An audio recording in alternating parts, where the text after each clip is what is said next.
Now, Dragon is flying itself, so all the crew has to do is stay strapped in their seats and keep tabs on things.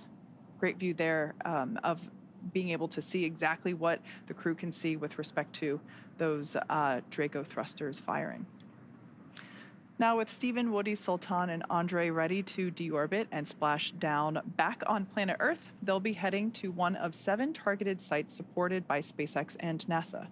All of these sites are located off the coast of Florida, either in the Gulf of Mexico or the Atlantic Ocean. Spreading the supported sites across multiple locations helps us maximize the return opportunities for this mission and future crews, lowering the chance that we'll have to wave off due to bad weather. Yesterday, NASA and SpaceX jointly selected the primary splashdown location of Jacksonville, Florida. This selection process works with a lot of different variables, including the space station's orbital trajectory, what landing sites are available and have favorable weather, how much free flight capability Dragon has for the trip home, and the sleep schedule for the returning crew members. We'll start with calculating daily return options based off of the space station's current orbit and Dragon's capabilities to maneuver and line up for reentry. The time from undock to landing at the primary site can vary from less than 6 hours to more than 39. Getting home the quickest comes with some obvious benefits, but we always want to make sure that the crew are properly rested for dynamic operations, preventing us from scheduling 20-plus-hour days for them. Trajectory and ballistics experts provide the daily opportunities that would line up Dragon with the 7 landing zones and split them into what we call ascending and descending opportunities. Dragon uses its Draco thrusters after leaving the station to execute a series of altitude-lowering maneuvers and to line up with the selected primary site.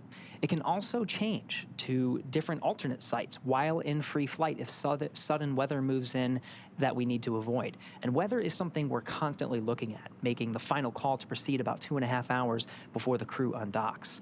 For the Crew 6 return, we looked at a number of weather items. Some of the obvious ones are no rain or chance of lightning in the recovery zone, both for the safety of the crew inside the capsule and the recovery teams on the water.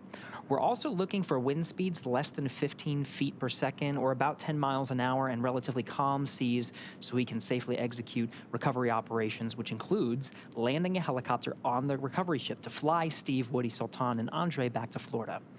Once Dragon began flying free today, we had a number of additional checkpoints to either proceed towards the primary landing site, head to an alternate, or select a new zone based on real-time weather data. These checks happened all the way up until we're in the final hours before the deorbit burn, which is underway now. And it's the last burn to the trip home and commits Dragon and the capsule and the crew to re-entering the Earth's atmosphere. So at this point in time, we are well within the deorbit burn. There's about 10 minutes remaining in this burn. As we mentioned before, it started off as a 16-minute burn, so 6 minutes in, 10 minutes to go. This is the last time that those 4 forward Draco engines located at the top of the Dragon spacecraft will be utilized. This deorbit burn acts as a braking maneuver or slowing down for the capsule in preparation for that for alignment for atmospheric reentry and splashdown. Before the deorbit burn, we were going about 17,500 miles per hour. So we're helping to slow the vehicle down and align it, but really it's the atmosphere and that heat shield located at the bottom of the Dragon capsule that will be doing most of that slowing down. We basically go from that orbital velocity of about 17,000 miles per hour down to about 350 miles per hour when the drogue parachutes will deploy. So there's significant slowing down in that phase of reentry. And this is really just lining the capsule up for that precise that precise landing at the designated location, which today is off the coast of Jacksonville, Florida.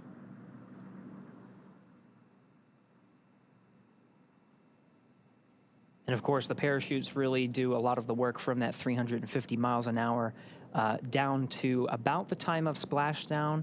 The capsule is traveling an approximate 15 miles an hour. It splashes down in the Atlantic coast. And that's done through a series of parachutes. You mentioned the drogues. The drogues provide some initial deceleration as well as stabilization of the vehicle once it passes through the atmosphere. And then those are only deployed for just a few minutes before they're jettisoned, and the 4 main parachutes are deployed and inflated to really slow the vehicle down to the landing site and get us down to that 15 miles an hour.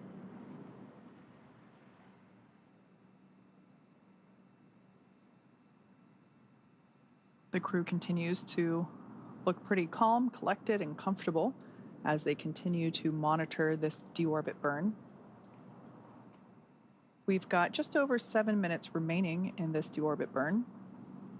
Once again, the crew has trained and prepared for all phases of flight, including this deorbit and splashdown phase of the mission. So I often like to think that, during moments like this when there's something dynamic going on and we just see the crew chilling, it's such a testament to that preparation, that training that they do both with the NASA teams and the SpaceX teams prior to even arriving at the launch pad. And they try to maximize the crew's comfort through the duration of Dragon's flight. When we covered undocking just what seems like just a couple of hours ago at this point, they had these launch and entry suits, and that was because they put them on during some of the more dynamic phases, and that includes the actual contact and separation from the International Space Station. But very shortly after they exited the keep-out sphere, which is only 200 meters away, they got the call that they could remove those suits, and they had the suits off for really the most of the duration of the flight. They have them back on, but you can see their visors are up. And even though this is a very dynamic phase, and this is a 16-minute burn and a very important milestone of the Dragon's return to Earth, the visors will come down and the suits will provide that extra layer of protection through atmospheric reentry. That is a very dynamic phase. Of course, there's the plasma buildup on the outside of the station and a blackout period. There's a lot of stress on the vehicle, so that just provides an extra layer of protection for the crew. Yeah, you mentioned maximizing crew comfort, and we do that not just through operational decisions like when you can take off or doff the suit, but also the design of the suit itself, as well as the seats. So each crew member has a bespoke spacesuit. They basically the suits are specially fitted for each crew member to make sure that it is as comfortable as possible while maintaining the extraordinary high levels of safety required. But the seats as well also have length and sizing customizations in small, medium, large, basically, for the armrest, the bucket, the seat itself, and as well as the footrest. So yeah, we definitely try to maximize the crew comfort in as many ways as we possibly can. And once again, we are in the deorbit burn. This is the burn that lines the crew up for that precise landing off the coast of Jacksonville, Florida. And we're just under 5 minutes remaining in this burn.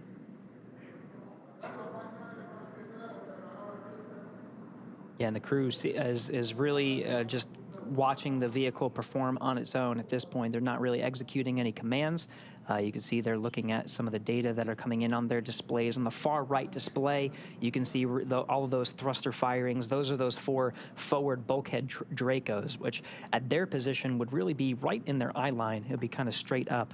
And it's a retrograde firing again. It's really slowing the spacecraft down to decrease its altitude to meet up with the upper limits of the atmosphere.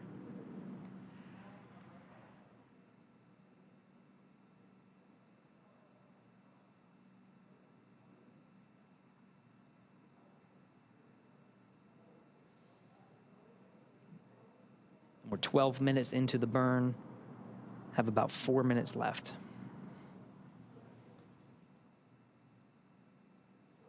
As we mentioned before, after this deorbit burn is complete, we will be able to close the nose cone, which is basically the pointy structure at the top of the capsule that has been open to allow for access to that forward hatch, as well as usage of the forward Draco thrusters.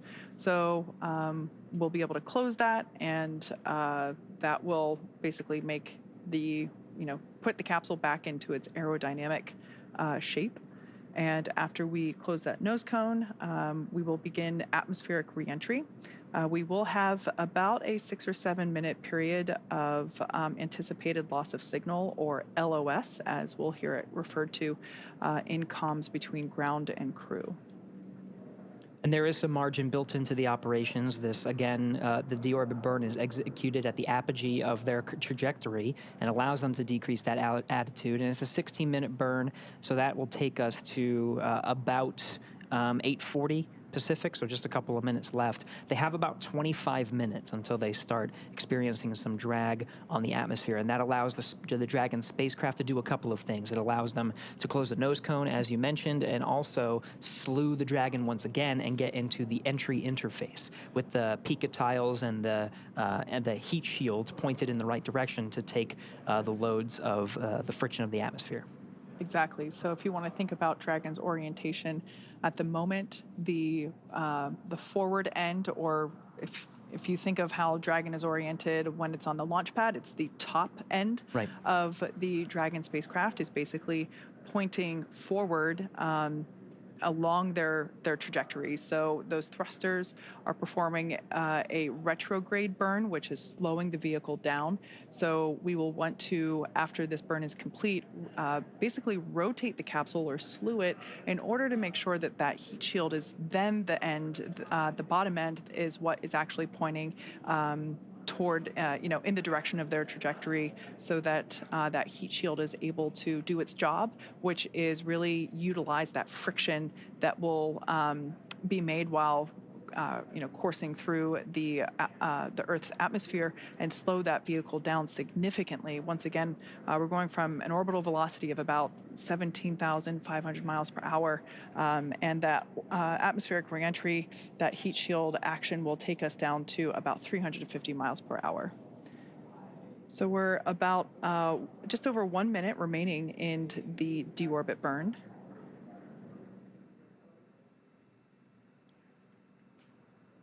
This is the burn that essentially commits the crew to that precise landing zone just off the coast of Jacksonville, Florida.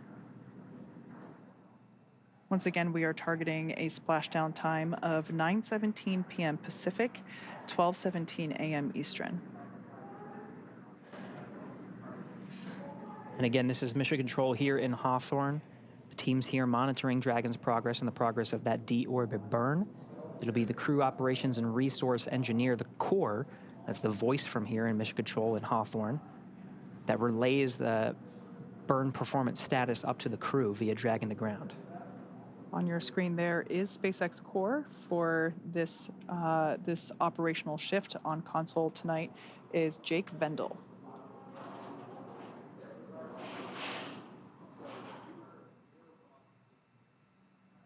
As Gary mentioned, this is the primary communicator for, from SpaceX Mission Control to the crew. Very similar to NASA's Capcom role. Dragon, SpaceX, deorbit burn complete and nominal. Nose cone closure initiated. SpaceX Dragon copies. All right, good news there coming from SpaceX core, Jake Vendel, letting us know that the deorbit burn completed and everything went nominal or as expected. So that's all really good news. Very good. We are in the deorbit sequence now. So that, you just heard the nose cone is about to close, and I can see it's actually closing now. In the background, the Dragon is currently inhibiting those forward bulkhead Draco thrusters that we just used to complete the deorbit burn, ensuring it's safe to latch the nose cone and shut for reentry. Also, the vehicle has initiated the nitrox suit purge. So this will help Steve, Woody, Sultan, and Andre cool and comfortable during reentry, which is coming up here in about 20 minutes. At this point, the nose cone is closing again and protecting the forward hatch for reentry. Steve, Woody, Sultan, and Andre are using their screens to monitor the locking of the nose cone, which is done by a set of hooks. So we're about 2 minutes until the nose cone is completely closed and locked in. Once again, we are in the deorbit sequence. So far, we have separated the trunk and we have completed the deorbit burn. And right now, we are closing the nose cone. This is the final physical change or modification to the Dragon capsule prior to reentry. After the nose cone is closed, we will slew or reorient Dragon to basically make sure that the heat shield is what is pointing first toward planet Earth, and that will line us up for atmospheric reentry. And a lot of that is in work now in concurrence. The closing of the nose cone is underway, as well as the slewing. Again, there's plenty of margin here from the time that the deorbit burn is complete, that 16-minute burn, and the time of entry interface. Make sure there's, if they have time to correct anything, that is already built in, but everything's looking good so far. Making sure the heat shields are pointed the right way, nose cone is closed, and the crew is prepped with that nitrogen purge. So we saw the views of the crew from the inside of the capsule with their visors up. Again, those visors will come down, and part of the, not only do the suits actually provide that extra protection, but Kate, you mentioned that they'll actually make sure that they provide cooling and comfort, because there's a lot of heat that's being generated through the reentry process. The outside of the vehicle can experience upwards of 3,500 degrees Fahrenheit. Exactly. Yeah, we'll purge some cool air through the suits. But the interior of the capsule, there's also a thermal system that will help pump some cool air there as well. So the crew generally stays really comfortable, even though the exterior of the capsule does get super hot, as you said. With that plasma buildup, it'll be certainly one of the more dynamic things that the spacecraft goes through during its mission. But yeah, the crew stays pretty comfortable, and that nitrox air, which is a mixture of nitrogen and oxygen, the same stuff that is put into scuba tanks for scuba divers, that same breathing air, we pump that through the suits to allow the crew to stay super comfy during their reentry. We did get confirmation that the nose cone is closed. So this deorbit sequence we're really making our way through very well. As we begin the second half of entry, Dragon is now beginning to inject that cool nitrox air that I mentioned before, that's being delivered to the suits worn by Stephen, Woody, Sultan, and Andre. Again, this is what will allow the crew to remain comfortable while the external temperatures of Dragon reach 3,500 degrees Fahrenheit. The heat shield will be pointing forward, leading the capsule to the landing site. Now, speaking of that heat shield, Dragon's primary heat shield is comprised of Pica 3.0, Pica meaning phenolic impregnated carbon ablator.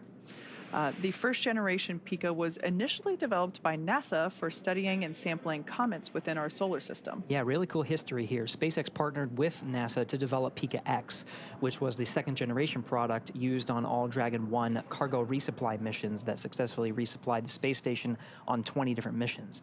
Pica 3.0 was developed specifically for use on the Dragon 2 crew and cargo, with enhanced structural and thermal properties that optimized the heat shield and drove down cost and mass. Yeah, pretty cool.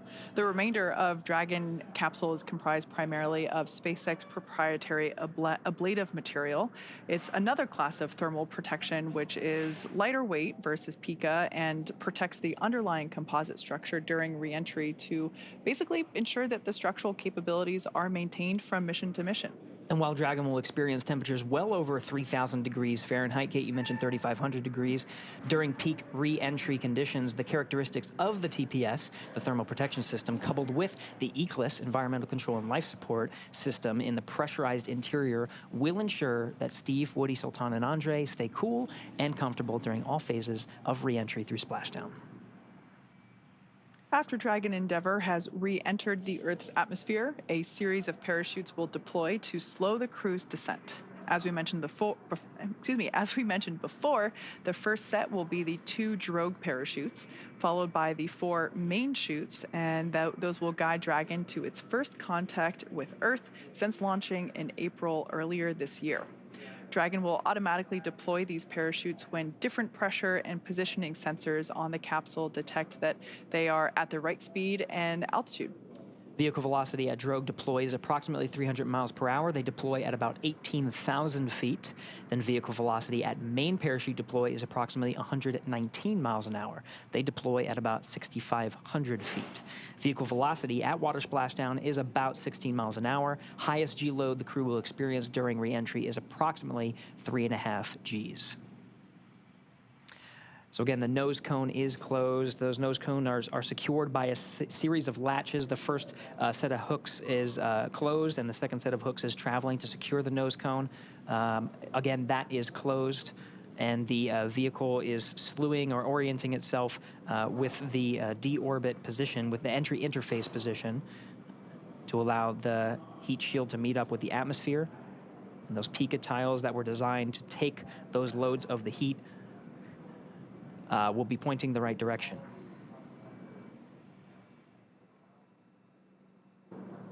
One correction, I did mention Crew 6 launched in April. It actually launched in March of this year. Right. March 2nd Eastern Time, I think March 1st Pacific Time.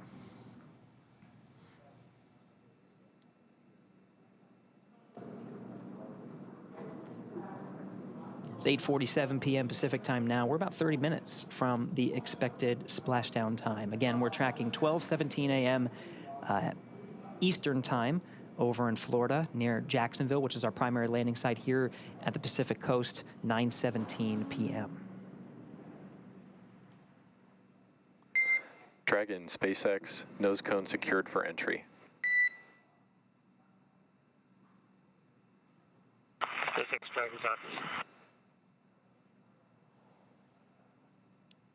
So again, two sets of latches that secure that nose cone. Those have traveled and confirmed that not only is the nose cone closed, but it is secured for re-entry. And with that, Dragon, I've got a entry sequence brief. Report ready to copy.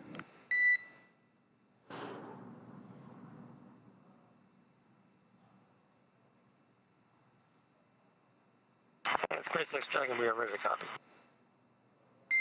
All right, Steve. We see blackout start at 0404, blackout end at 0411, and splashdown at 0417.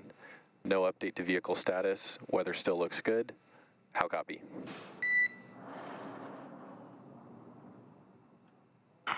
Zero 0404, 0411, and 0417. Weather still looks good.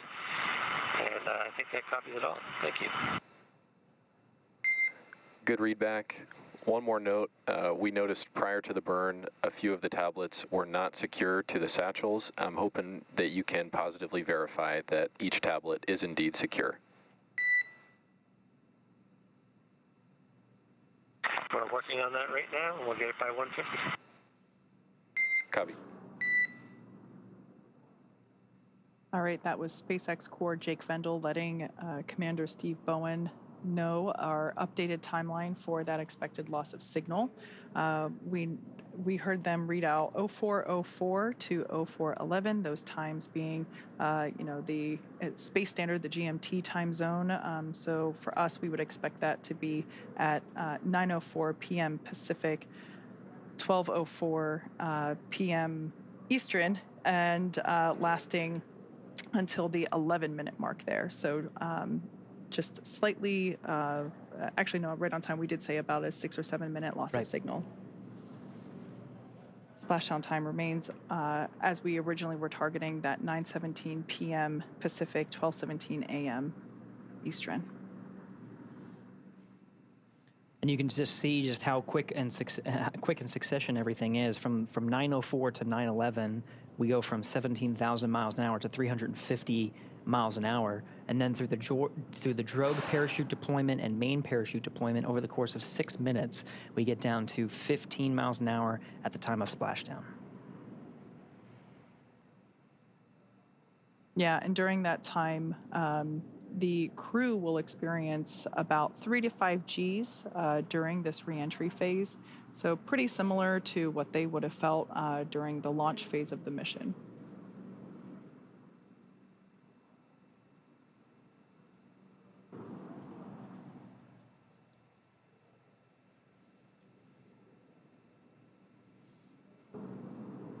We're focusing on the flight control teams here in Mission Control in Hawthorne through the duration of today's operations. If you've been following along for our coverage, we've been joined with the flight control teams over in Houston, Texas. Of course, they are monitoring very closely, but that was really for joint operations. It's a different set of flight criteria and flight rules when the two flight control rooms are working in tandem, operating by the same flight criteria. And there is that dance of the Dragon and the International Space Station. Really, the responsibility of the Dragon is on the teams here in SpaceX. They are, of course, communicating constantly with the teams over at NASA, and the NASA teams are in the loop monitoring the progression of the Crew 6 astronauts and cosmonauts' return home to Earth.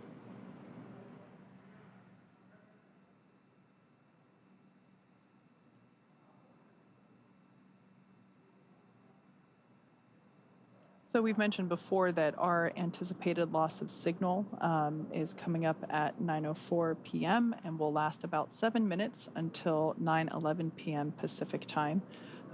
This occurs on all of our Dragon reentry missions.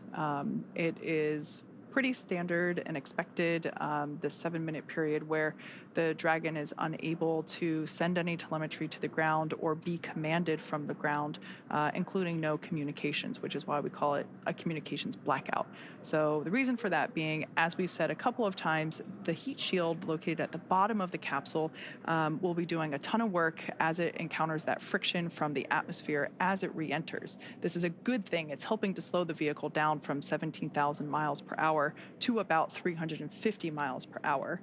Now, as a result of all that work being done by the heat shield and the friction, this plasma forms on the exterior of the capsule, and that's why we have these thermal protection systems, or TPS, all around Dragon to help protect it during these phases where that plasma builds up and gets really hot.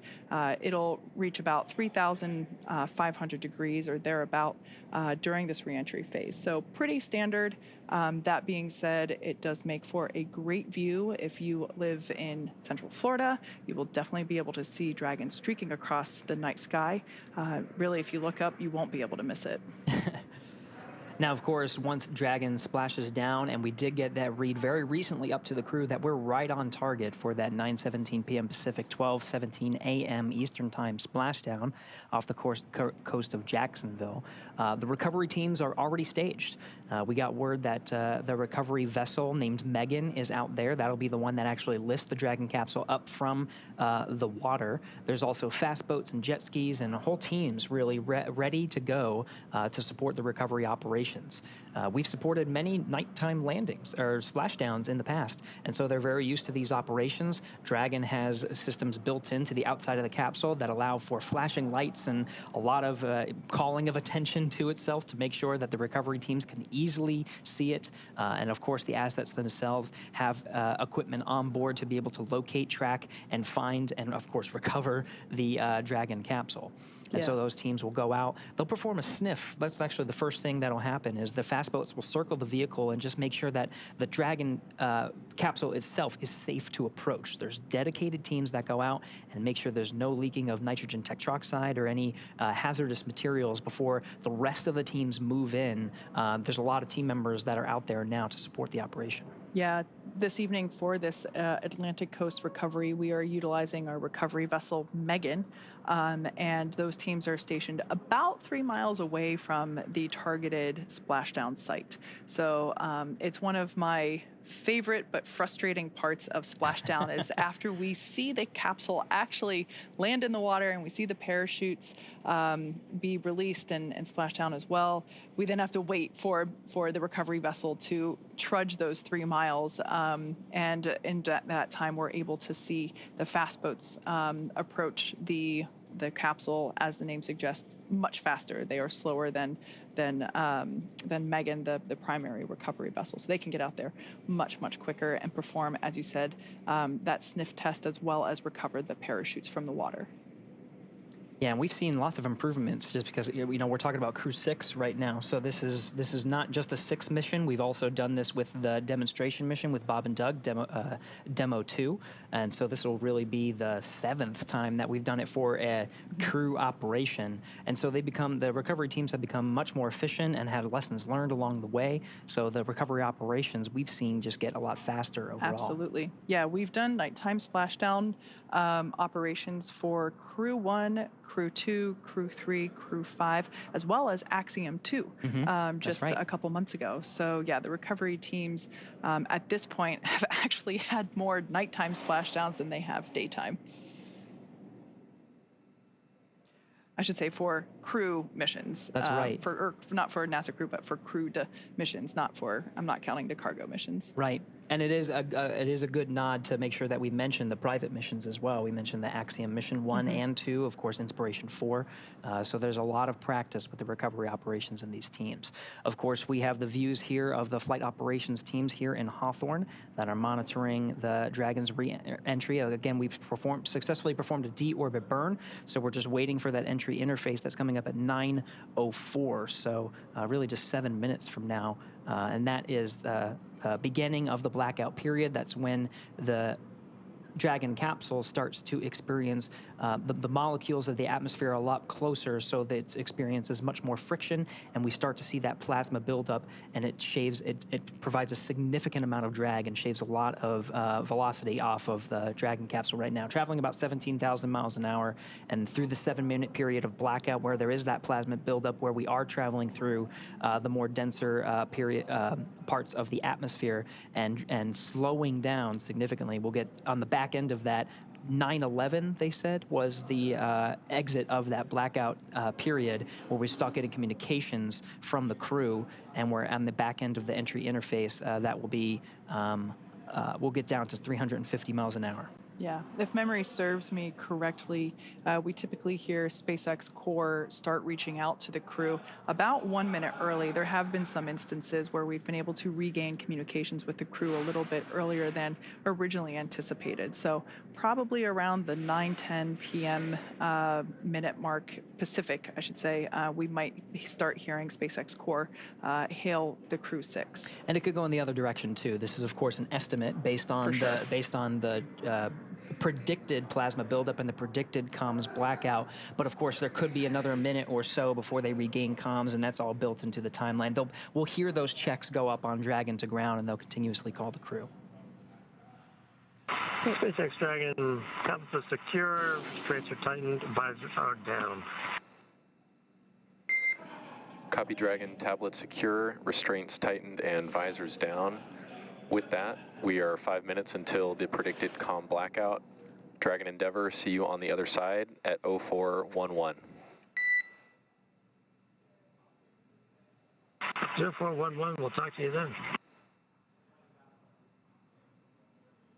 All right, that was the voice of Crew 6 Commander Steve Bowen, letting us know that the teams have put away and secured the tablets that were prior to now. They were located and strapped onto their legs outside of the spacesuit. So those are now put away, and they have also closed the visors. So the last time we saw the crew inside the capsule, their visors were up. They've now closed the visors, and that provides really a leak-tight environment for the crew during this dynamic phase of reentry. For those of you that have recently joined over the last 45 minutes, we've basically been executing step-by-step the deorbit sequence, starting with the releasing of the claw, which is what was connecting the Dragon capsule to the trunk being the unpressurized section that is jettisoned in order to reveal the heat shield located at the bottom of the Dragon spacecraft. So we released the claw, the trunk separated. We then performed a 16-minute long deorbit burn. We've also slewed or reoriented the capsule so that the heat shield is facing it's hard to describe it in my head, but basically the heat shield is what is leading the capsule to the targeted splashdown site, which today is in the Atlantic Ocean off the coast of Jacksonville, Florida. As we just heard, we have an anticipated loss of signal, or LOS, that will last for 7 minutes, and it will start at 9:04 p.m. Pacific in about 3 minutes from now. That is standard for all of our Crew Dragon reentry missions, and at that point in time, the Dragon will not be able to send any telemetry or data to the ground. The ground will not be able to command Dragon at all, and we will not be able to receive any communications from the crew or to them either. Now, on the back end of the communications blackout, when we receive a word from the crew, it'll be the crew themselves that read out some of the calls of their status. And we'll be relying on that, and of course the data that we're receiving from Dragon now that we're outside of that blackout to determine the performance of the vehicle. We'll see those drogues. There's 4 main parachutes that allow for a safe landing. The parachutes are designed with that 4th in mind, so that even if the 4th were not to inflate all the way, 3 could actually provide enough resistance to properly decelerate the Dragon so that it lands right on time and provides a normal amount of drag on the vehicle to get us down to that 15 miles an hour at the expected time.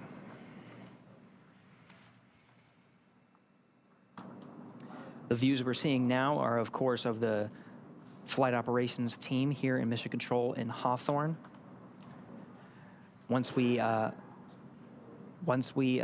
We'll soon hopefully be getting some views from the recovery vessels out in the Atlantic Ocean. That's the recovery vessel Megan, as well as the recovery teams on fast boats and jet skis.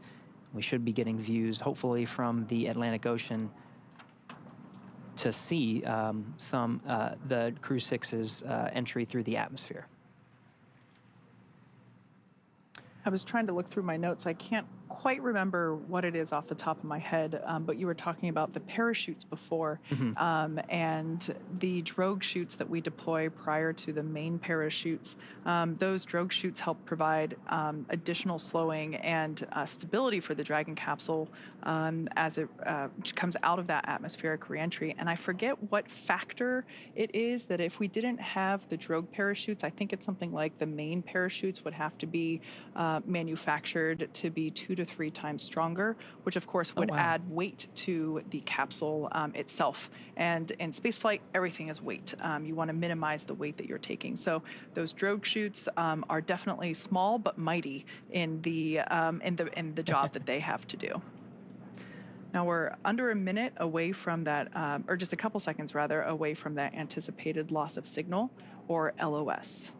This will be a 7-minute period in which we were unable to communicate with the crew, and we are unable to command Dragon or receive telemetry or data from it.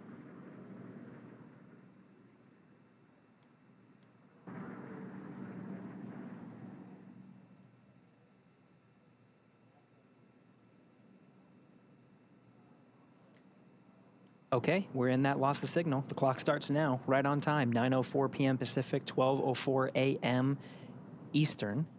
That starts the 7-minute clock of the anticipated communications blackout. Kate, as you mentioned, the teams here in Mission Control in Hawthorne may start reaching out to the crew a little early. The crew themselves may see an acquisition of signal from their own data and call out to the teams to let them know that they're outside of the blackout. It could be intermittent too, so there's a lot of different factors, but the key here is communication, and they'll continue to talk to make sure that they are relaying they, meaning the crew, are relaying the information to the teams here in Mission Control Hawthorne, and of course the Hawthorne will be able to respond. Right.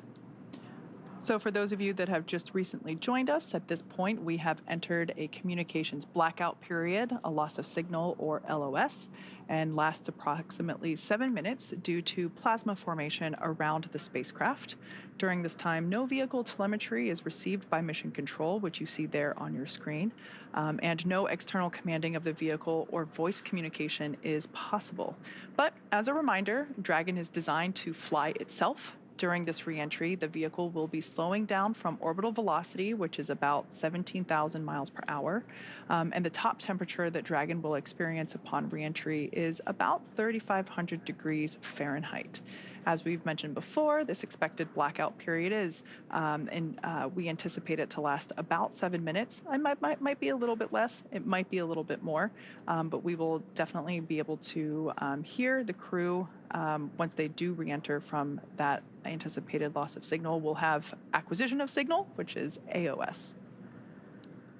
That's right, and the last read up to the crew prior to their entry and the beginning of the blackout period, we were still tracking an on-time splashdown. Again, for those following along, that's 12:17 a.m. Eastern Time, 9:17 p.m. Pacific Time.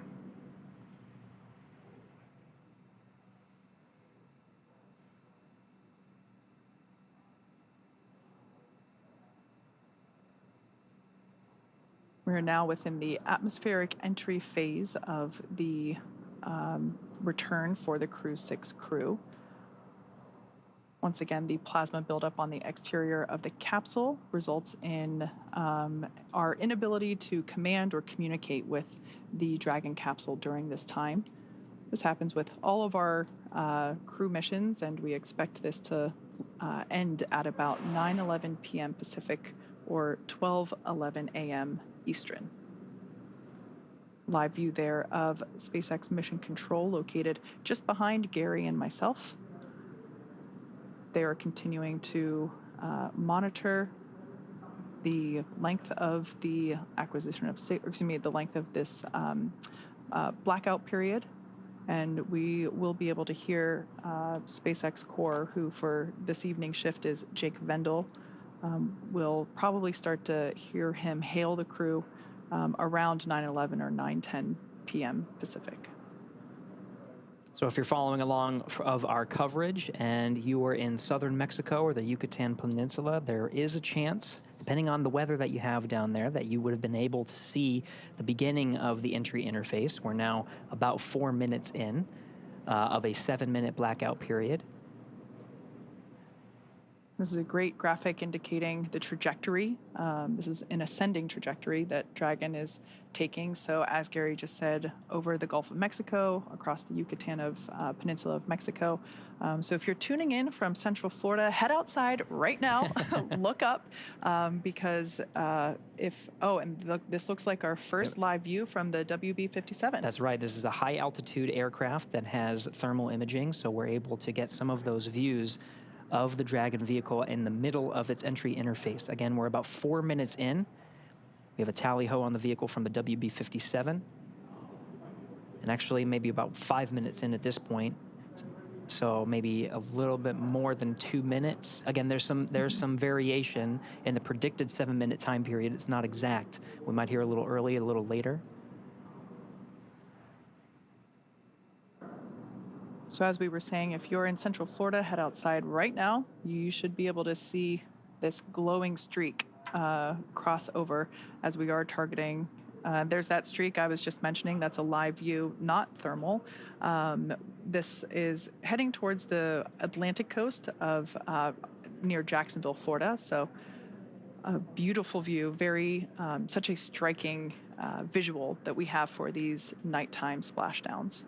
Recovery teams are in position off the coast of Jacksonville, Florida. And we are still targeting our expected splashdown time of 9:17 p.m. Pacific, 12:17 a.m. Eastern. We only have about a minute and some change of this blackout period anticipated. And again, there's some variation on when we can hear from the crew. So what you're seeing on your... Dragon, SpaceX, comm check. So at this point, we're going to hear SpaceX Core begin to hail. As Gary said, this blackout period is estimated. So we're now beginning to reach out to the crew to see if we've regained that communications capability. Dragon, SpaceX, comm check. What you're seeing on your screen now is a live view of the thermal cam on the WB-57. SpaceX Dragon, happy. And we hear Crew 6 from inside the cabin on the back end of the blackout. Copy, Dragon. We see a healthy flight computer. Expect automated chute deployment. SpaceX Dragon, collectors. There's our live view of the crew, our first view of them on the other side of that communications blackout. At this point in time, they are re-entering through the Earth's atmosphere over the coast of Florida, heading towards Jacksonville, Atlantic coast.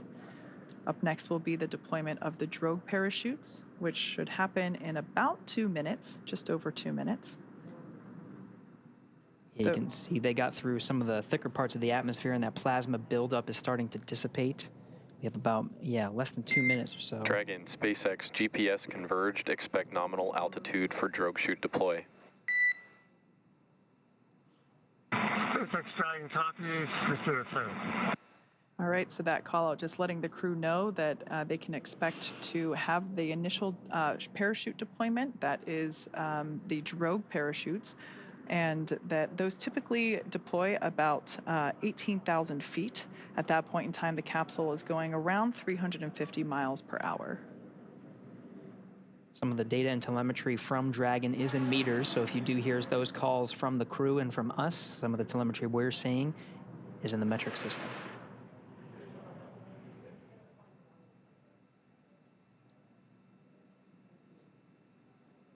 Confirmation that seat rotation is in progress. This allows the crew to be in the proper position to take the loads of the chutes as they experience the G-forces that the chutes exhibit upon deployment. They provide some drag on the vehicle. And again, we're traveling about 350 miles an hour. So from here, with the drogue deployments and main deployment, we're going to get down to about 15 miles an hour. Drogue deployment coming up in approximately Dragon, 20 seconds. Brace for drogue window.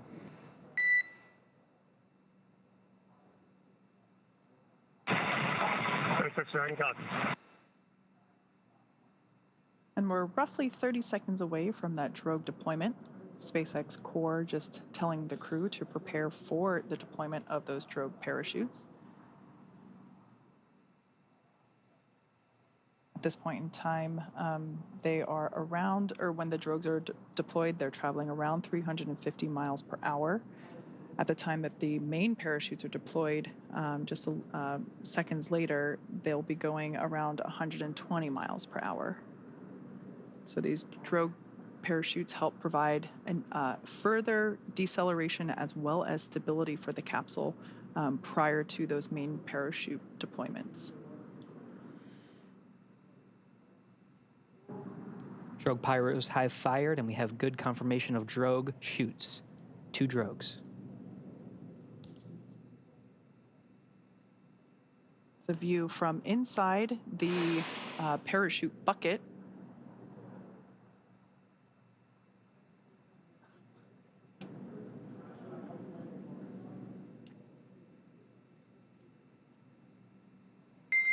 Dragon, nominal descent rate and recovery team reports a visual on 2 healthy drogues. SpaceX Dragon copies, that's good news. Should see drogue chute jettison here momentarily. We'll see those 2 chutes that you see be released from the capsule, just like so, and release the 4 parachutes, now deploying. At this point in time, Dragon has saved all of its propulsion systems and is now has already terminated that nitrox suit and cabin purges. Those were helping to keep the crew cool during the reentry. Looks like we have 4 very beautiful and healthy main parachutes. Dragon, we see a nominal descent rate on 4 healthy mains. SpaceX Dragon copies, and SpaceX Dragon coming up on 1,000. So there's that confirmation. Copy, 1,000 meters.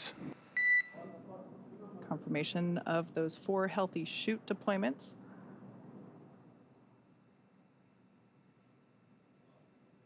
Now standing by for splashdown. At the point of splashdown, the capsule will be going about 15 or 16 miles per hour. Continuing to decelerate from a rate of from a speed of about 120 miles per hour. 800. So we will now begin. Copy, 800. To hear Commander Steve Bowen call out the altitude as they approach the water surface. That is again in meters. Landing in water is simpler and provides more margin against unlikely parachute issues. We had to learn how to make Dragon waterproof, but once you do that, it's very much a rinse, review, reuse type process. 600. Copy, 600. 600 meters, and the descent rate is as predicted, meaning we're targeting that splashdown time in about a minute.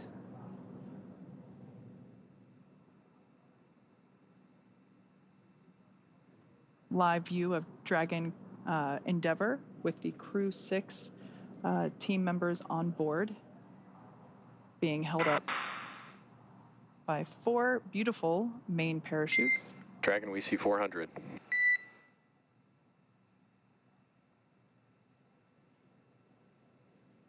now about 400 meters above the ocean surface.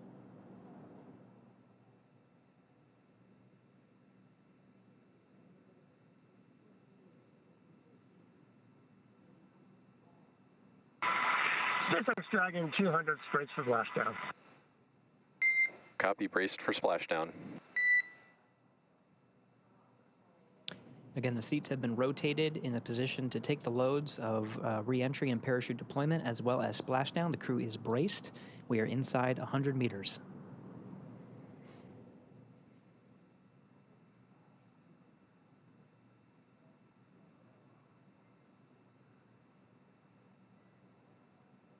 Dragon Endeavour continuing its slow descent. There we can see splashdown on screen. Those parachutes are then cut and released.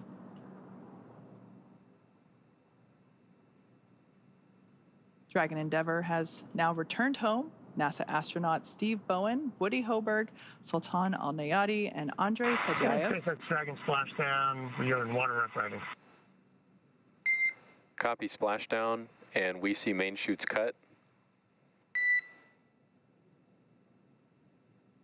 After a 17-hour return journey from space, Crew 6 is home. So the teams have been ready and waiting about 3 nautical miles away, so it's going to take them about 30 minutes to make their way to Steve, Woody, Sultan, and Andre inside the Dragon. You can see the recovery forces in some of the views that you're seeing. Of course, these views being provided by the recovery vessels. You saw there was a helo deployed, providing some visuals and lighting of the Dragon capsule. Stable 1. Copy, stable 1. Dragon Endeavour, on behalf of NASA and SpaceX, welcome back home. Thank you for flying SpaceX. Thanks, SpaceX Endeavour. We greatly appreciate all the support from all the initial training through the launch, throughout the mission, keeping us abreast of all the status of the vehicle, and all the support all the way down. This has been incredible. Greatly appreciated, and look forward to working with you all again.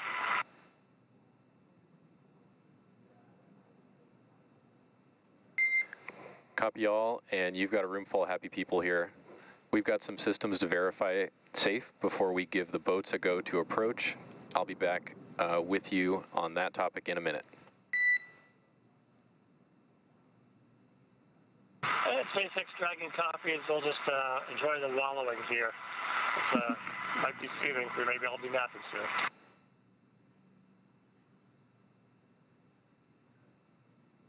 So there we just heard SpaceX Core just indicating to the crew that we're going to do some checks here. Here from Mission Control Hawthorne, we're going to do some system checks to make sure that everything is safe as necessary on the Dragon Endeavour capsule. They will then give the go for safe approach to the teams there that you see on your screen in the fast boats. One of those boats will focus on recovering the parachutes from the water. The other will begin inspections, a sniff test for those onboard propellants, nitrogen tetroxide and monomethylhydrazine. They are toxic if someone were to breathe them, so we definitely want to ensure the safety of the entire recovery team as well as the crew. So one of the teams in the fast boats will perform a sniff test using devices while wearing personal protective equipment to ensure that none of those propellants have leaked out and that there's no vapors lingering from, just many minutes ago when those thrusters were actually firing back in space. Precisely. Now this is the 4th splashdown of Dragon Endeavour and completes the 4th mission, Crew 6, splashing down right on time, 12:17 a.m. Eastern Time, 9:17 p.m. Pacific Time. We're getting views from the recovery vessels that are out many nautical miles away from the coast of Jacksonville, Florida. And the crew and teams here in Hawthorne reported a stable 1 position. That just notifies that the capsule is in the ideal position, floating in the Atlantic Ocean there, upright, with the heat shield in the water and the nose cone pointed towards the sky, as you see there.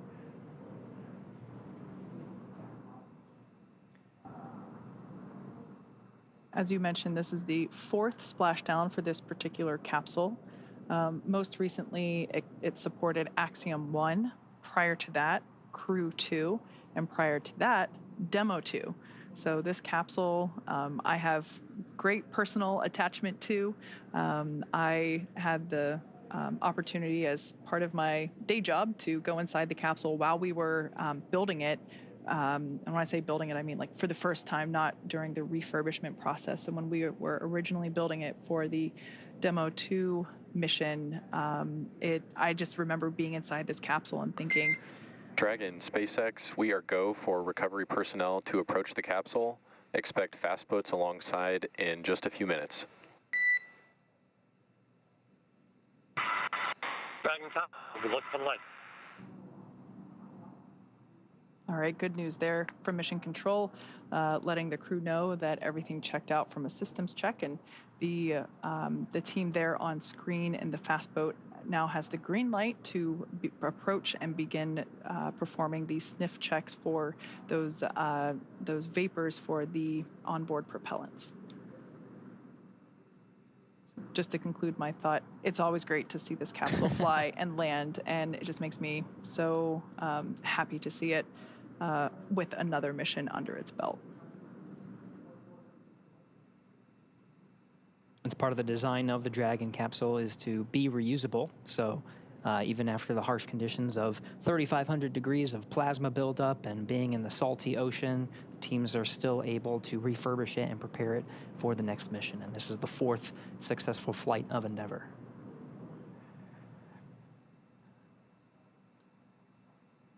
So after those hypergol checks, Dragon teams will we may see some of the team members crawling on the outside of Dragon and begin the rigging process, as the recovery vessel Megan has the equipment necessary to bring the Dragon out of the water into what's called the Dragon's nest.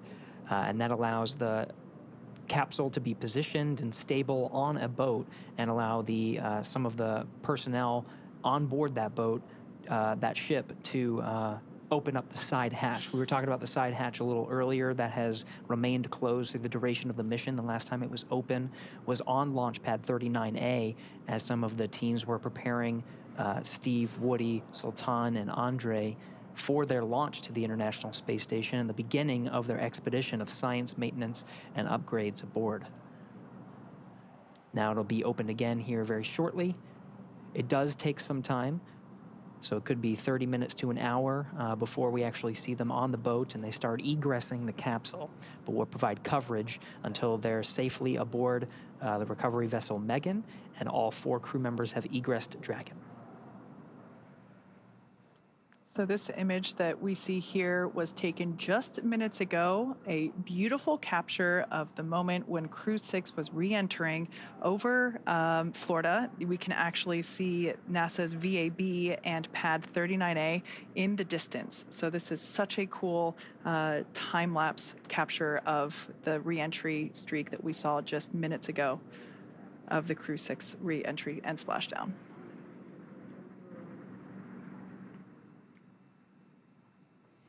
Now, of course, we have recovery teams out there that are executing these operations. We can actually see some of the personnel there. We do have a public affairs officer on recovery vessel Megan, Courtney Beasley, who is standing by and watching the operations unfold and providing some coverage from there. I'll do a comms check with Courtney Beasley, who's there via satellite phone. Courtney, can you hear us? Gary, I have you loud and clear. How do you hear me? Loud and clear. Courtney, we were very jealous, and we were talking a lot, Kate and I, about the views of Dragon's re-entry through the atmosphere and the plasma trail and the landing, of course, in the Atlantic Ocean. I can't imagine a person who had a better view than you. From your perspective on recovery vessel Megan, how was that landing? Gary, it was absolutely beautiful. We were about 1.5 nautical miles away from the landing zone, and we had a great view from the front of the ship. We were actually able to track the spacecraft starting when it broke the horizon. We heard the sonic boom loud and clear and tracked the spacecraft all the way down through Dragon, splashdown. SpaceX, There's something hypergol beautiful sweeps, about a and nighttime unfired ordnance splashdown. checks The nominal. only thing lighting Rigging the sky is up in tonight progress, was the moon, the and it's stars, approximately and Cruise 25 minutes returning until back home capsule to Earth. lift. Stand by for a You know, one PMC thing with the SpaceX flight surgeon on the ship. And We did just hear a call out indicating that the sniff checks were successful, so the close approach team now has the green light to begin climbing on board the Dragon capsule, so we should see the recovery continue along. But I want to hear more from Courtney with her bird's eye, or with her live action view. that's right. Yeah. Back to you, Courtney. We just wanted to pause for some of those communications with the crew and just follow along on the action here. But really want to understand what it's like there. You got some beautiful views. We are seeing, you know, some of the seas. I think that we're tracking about. We're tracking sea states and wind, and we were talking about weather quite a bit leading up to today's landing. From your perspective, how is the weather out there?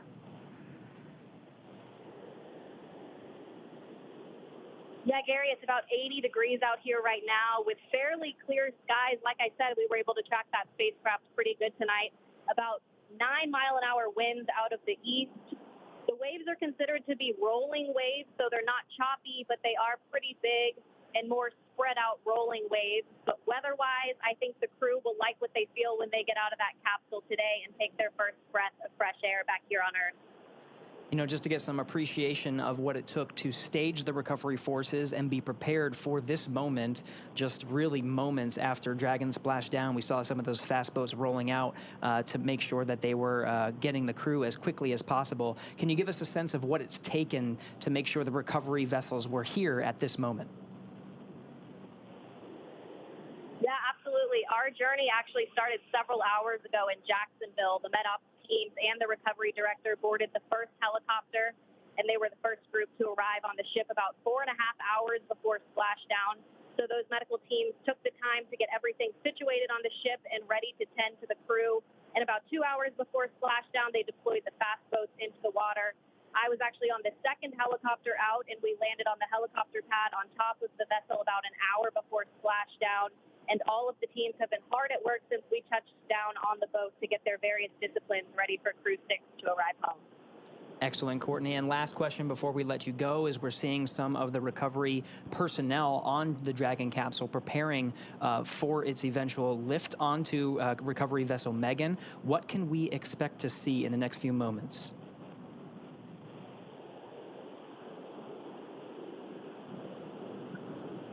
Yeah, Gary, so once the crew is out Copy. We of also the have you 5 by capsule, 5. they'll be Boats are transferred working on you over to the and med rigging bay, up the where the vehicle. crew will I'll get back them to you checked out closer by to their capsule medical lift. teams, and we'll have the opportunity to take those spacesuits off and get comfortable back here on Earth. And then, of course, they'll run through those medical checks. They'll get back on the helicopter and head back to the airport where they'll board their plane back to Houston to begin their post-flight period. You're probably getting a better view than I am right now, so I'll let you walk through that. But back here on the ship, once the crew is off, they're not the only ones returning from space today. We'll actually stay here a little longer with the cargo team since there was International Space Station cargo returned on this flight. So once we get back to the airport, the cargo teams will begin doing cargo processing, taking photos of all of the articles that were included in the cargo, and they will pack all of that into box trucks that will take them back to various NASA centers. But Gary, an overall beautiful splashdown tonight, and I hope it was the same for you back in Hawthorne. Absolutely, Courtney. We've been getting some fantastic views. Thank you so much for that report. That was Courtney Beasley out on the recovery ship, providing live coverage from the landing site just off the coast of Jacksonville. We're back in the action now, seeing some of the views from the recovery vessel and the recovery operations team, including helicopters, fast boats, jet skis, and of course, we're getting views from some of the ships that are standing by waiting to actually pull Dragon out of the water. So at this point in time, the Dragon capsule has safed all of its systems. Mission Control did a systems check to make sure that that was true and accurate. They gave the fast approach teams the green light to approach and begin the rigging process, which is what we are now seeing underway. Additionally, they have recovered the parachutes from the water. So those were, we were able to see those being dragged onto a boat. And what we have now is there's one individual that we see kind of like a spider monkey crawling all around the capsule and attaching the necessary rigging, the straps. These are what will help to stabilize and lift the Dragon capsule out of the water and onto the recovery vessel. For tonight's operations, we are using our Atlantic Coast recovery vessel, Megan, and we, in hopefully in probably like 30-ish minutes from now, it kind of varies depending on the sea states, which, as we can see, a little bit more waves than some other missions, but still well within the limits for recovery, really probably unfazing to the individuals that are out here doing the work as they train extensively for these operations, whether it's daytime or nighttime. So obviously we can see one person there working to secure that strap around the base of the service section of the Dragon capsule, and that is one of the primary stabilization strap rings that will help to lift the capsule out of the water and onto the Dragon's nest on board Megan. And of course, the teams here are very close to the capsule because we passed those hypergol leak checks, and it's safe around the vehicle. You see some of the personnel, of course, climbing on the outside, preparing the vehicle. You can actually see some of the tethers that are on the outside to allow it to be lifted onto the recovery vessel Megan. Some of our views are even getting better as the recovery ships that are providing some of the live views that we're seeing are getting closer to the Dragon Endeavor. Yeah, as I mentioned before, this is one of the coolest but also frustrating moments of recovery for me personally, just because obviously for safety reasons, we have to station the recovery vessel and team a safe distance away from the intended splashdown target. It sounded like they were, according to Courtney, about 1.5 nautical miles away from the splashdown, but those fast boats are called fast boats for a reason. The primary recovery vessel, Megan, is not a fast boat, so it does take about 30 minutes for it to reach that the capsule, essentially. So it's great because we see the views get closer and closer slowly, but just because I love to see the action as soon as possible, I wish it was a little bit closer, but that's just me. It's great to get some of these thermal images. Of course, over on the East Coast, it's well past midnight, so very dark out there, but still getting some fantastic views. The recovery forces are not necessarily getting our views. You know, they don't have the thermal cameras. They're getting eyes on the vehicle. This is what they're saying. This is an precisely actual visible spectrum. Yes, with the visible spectrum, because of course the vehicle is being lit by spotlights, and you can see the fast boat itself has lights. So there's plenty of opportunities to make sure they have the capsule well within view, and all the teams that are surrounding and different recovery ships and different recovery vessels are aware of the capsule's presence.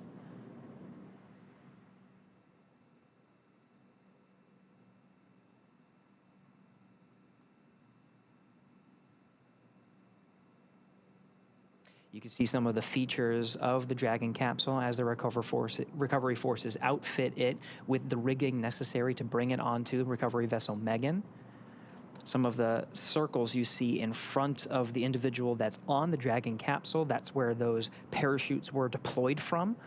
Above that is the nose cone, which is, of course, closed prior to re-entry. It was open through the duration of most of the flight of Dragon to and from the International Space Station.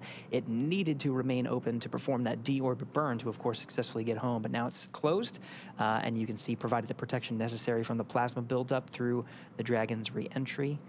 Some of the dark circles you see at the front of the vehicle, and by front I mean where that individual is on the capsule. The darker circles are some of the outlines of where those service section Dracos are, and the brighter white area is actually the base of the Super Draco engines, and these are inhibited once it gets into orbit, but are very much necessary through the launch phase. In the event of any abort that is necessary, it would be those Super Dracos that you're seeing, the bright white area, that would fire and provide enough thrust capability to escape a speeding Falcon 9 rocket.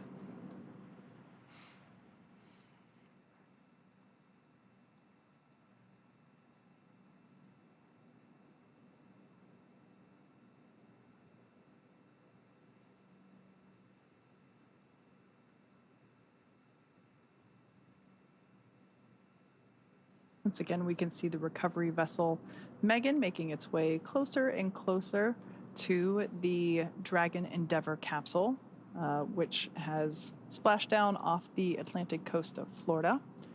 We can see the recovery team in the fast boats that have now approached the Dragon capsule. They are in the process of rigging it up with the necessary straps and equipment that will be utilized for right there. That is the actual, the Dragon's nest that we will be lifting the Dragon capsule onto.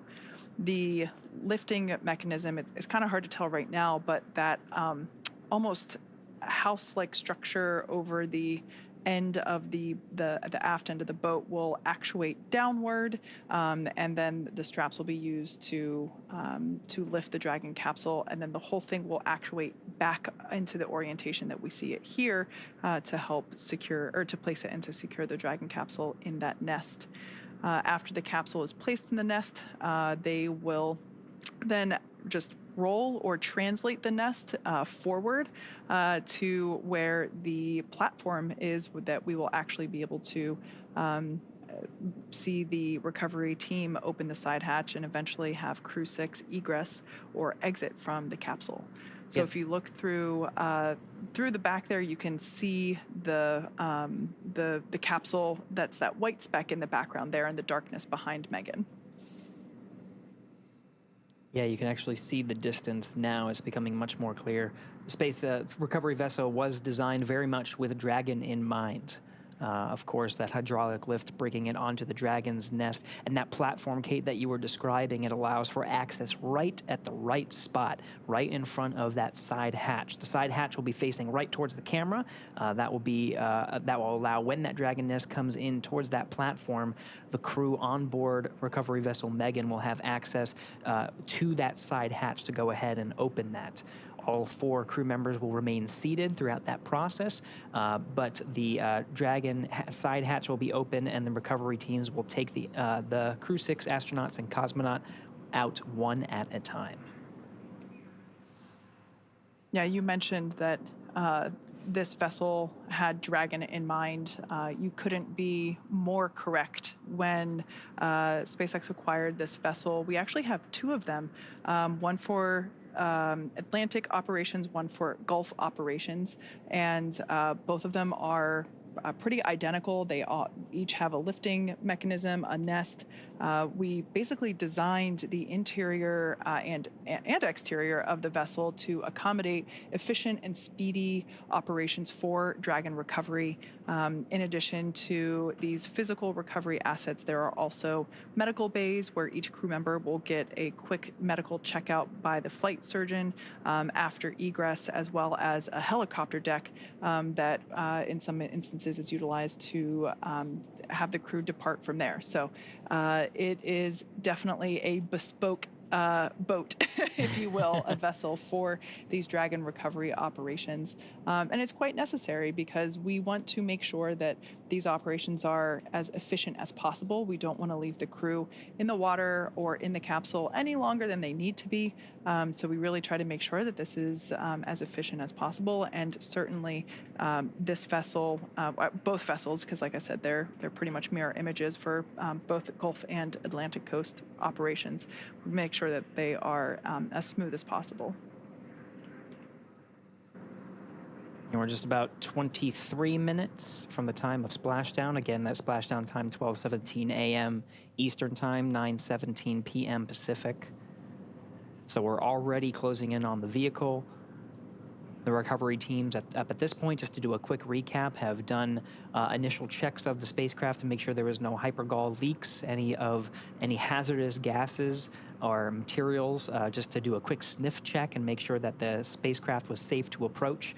Once that was cleared, we saw some individuals on the Dragon capsule outfitting it with the rigging necessary for those straps you see on recovery vessel Megan. That hydraulic lift will bend forward and be attached to the Dragon capsule and be lifted off right onto that beautiful, perfectly Dragon-designed little disc you see on the Dragon nest. That's where Dragon will rest very comfortably to allow access to the crew. So that has happened over the past 24 minutes or so.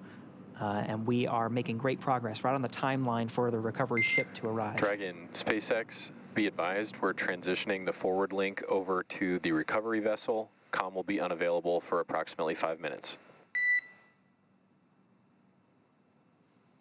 SpaceX Dragon top.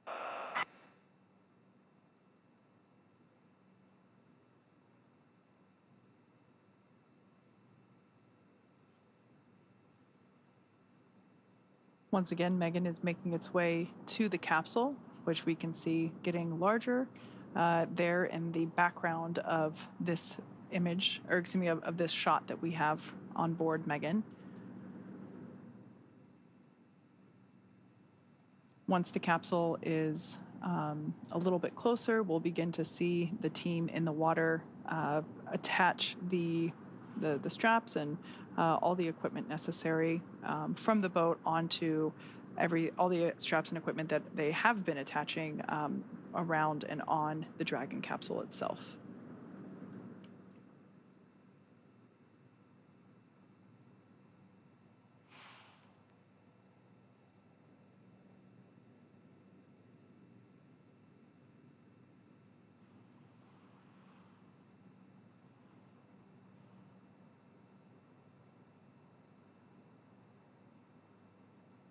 We can see the recovery team member who is the individual that basically crawls around on top of the capsule itself, still on there. Once all of the equipment is attached, we'll actually see them jump off into the water. I imagine that for that person, that is probably one of the most exciting parts of their job. Definitely not something that I personally would look forward to. Something else that we also sometimes see with these night recoveries is due to the lights near the water, bugs will be attracted occasionally, as well as smaller fish. And so we might actually see some dolphins as we have in the past. Sometimes they come out because the hunting is maybe a little easier with them attracted to the water surface with all the light. Obviously, we need lots of light to ensure safe operations as we're progressing through these recovery steps.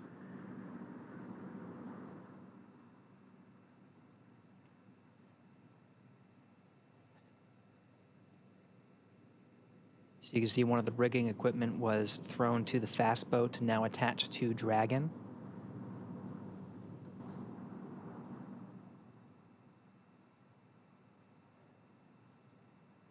Again, this is on a hydraulic lift that will safely lift a Dragon capsule out of the water and onto that disc you see at the bottom of your screen. The recovery forces here have trained time and time again for this operation, have a good sense of what to do in this particular scenario. This is one of the better case scenarios for Dragon. We talked about it landing in a stable 1 configuration. That would be lifting the capsule off when it's upright. There are different configurations that the crews are trained to accommodate.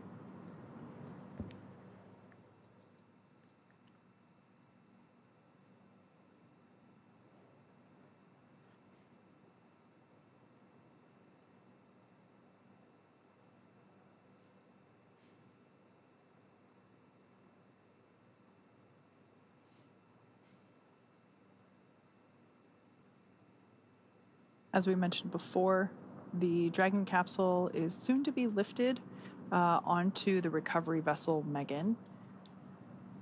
It will then, once it's in the Dragon's nest there that we can see on screen, it'll be pulled forward to the recovery platform, which is currently off screen, but we'll get a view of that later on whenever Dragon is in place.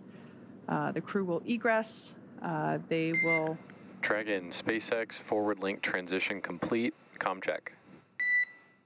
SpaceX Dragon, have you line clear? Glad to hear from you. An update, the recovery vessel is backing up to the ship now, maybe 50 meters away, and I'm looking for your go to come on board with internal cameras. SpaceX Dragon, come on board. Copy.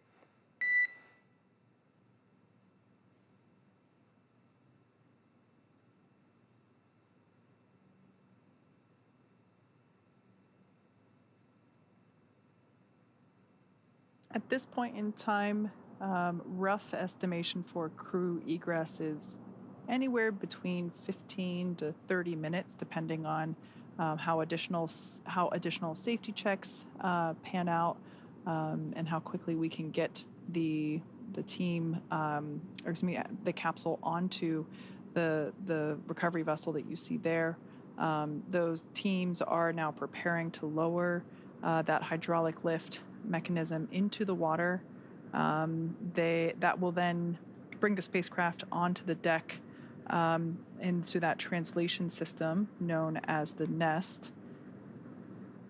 The capsule will remain there during crew extraction, as well as throughout the journey back to port.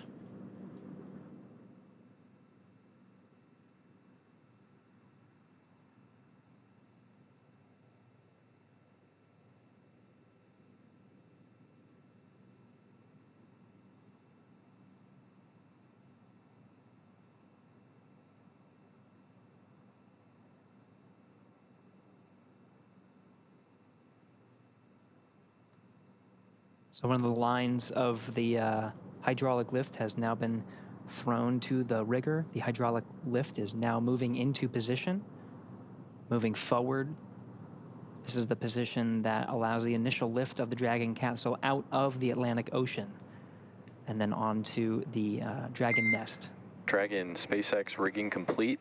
Approximately 5 minutes until capsule lift. SpaceX Dragon top, we'll be waiting.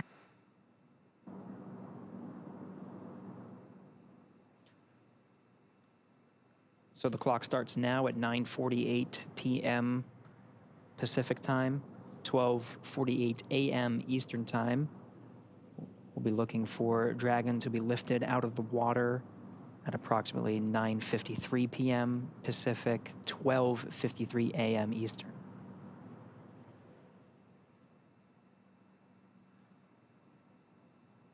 Right before the Dragon capsule is lifted out of the water, we'll see that recovery team member who is currently still standing there.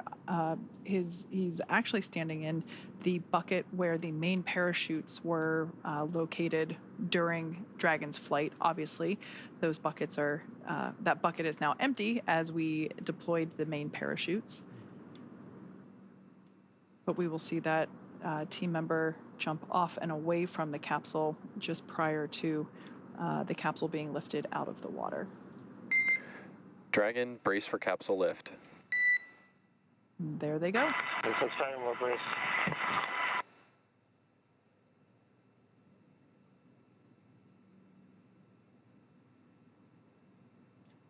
We mentioned a couple of times the recovery team's familiarity with these operations and able to move a little bit quicker. They prepped the crew for about 5 minutes of capsule lift. That happened in just a couple of minutes. And it looks like we are starting to see the capsule be lifted out of the water. We can now start to see the heat shield. Dragon now in the air, the hydraulic lift being activated and will be utilized to center Dragon on the nest there at the aft end of the vessel. I love this view because you can see the state of the heat shield. It did such incredible work during atmospheric reentry.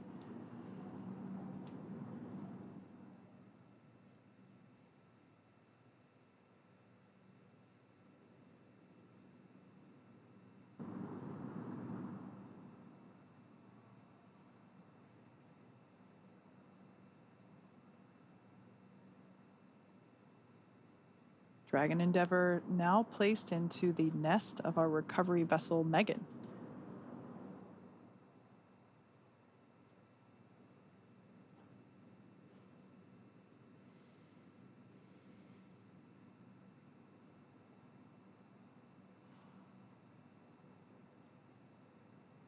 Here's our first view inside the Dragon capsule after they made their splashdown. I was just doing some quick math. We had splashdown at 9:17 p.m. Pacific. It's now 9:51, so just 34 minutes. That's like a pretty efficient recovery operation indeed.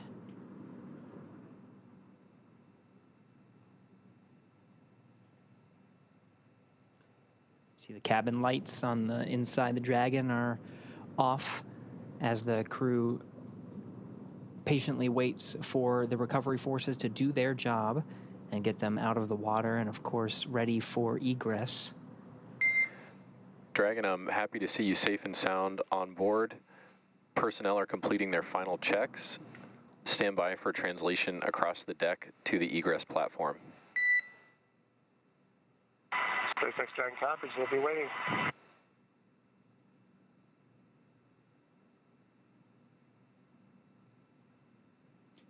And that translation that was mentioned is a physical movement of the Dragon nest, the view you're seeing now. The capsule itself will be moved further inwards into the recovery vessel, where there is a platform waiting. And you can sort of see in the middle of your view of Dragon, there is that nice square feature. That is the side hatch. When the Dragon nest moves into the recovery vessel towards that platform, it allows the recovery teams that are on that platform to perform the operations of opening the hatch. The teams you've seen so far have been responsible for the rigging and the operation of the hydraulic lift to bring the Dragon capsule onto the Dragon nest. Now they'll hand it over to the teams that will get the Crew 6 astronaut and cosmonaut safely out of the capsule. Yeah, it's important to note that all 4 crew members will be getting assistance from the recovery teams while they exit the capsule. It's the same process for any returning crew from a long duration mission. And it makes sense because returning to, our environment here with gravity can really wreak havoc on our bodily systems and especially those that are responsible for balance and control. So we will be providing assistance, but I'm sure we will be seeing smiles and thumbs up along the way. Yeah, that's one of the main reasons. Of course, we've been talking a lot about the operations, but really we should mention the science. Of course, the reason the Dragon is returning from space is because their mission, the Crew 6 astronauts and cosmonauts, was a 6-month expedition on board the International Space Station, an orbiting laboratory for science, maintenance, technology demonstrations. It's the lab that allows gravity to be taken out of the equation, and you can find some new and interesting things about many different parts of science: physical science, biological sciences, and of course human sciences. You can learn a lot about the human body, and that's very necessary for learning how humans adapt to space and, of course, returning from space to a one-gravity environment. Very necessary for understanding how to send humans further into the solar system, to the moon and to Mars.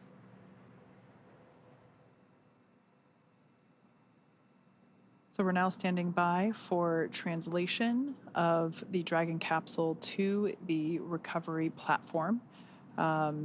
Basically meaning that once everything checks out here, we should see the entire capsule move towards us. We'll get a different camera view on board the recovery vessel once the Dragon capsule starts to move, but it'll basically put it right up next to the platform that is basically right at the same height as the bottom of the side hatch. Oh, there we have our first movement of Dragon Endeavour making its way to that recovery platform.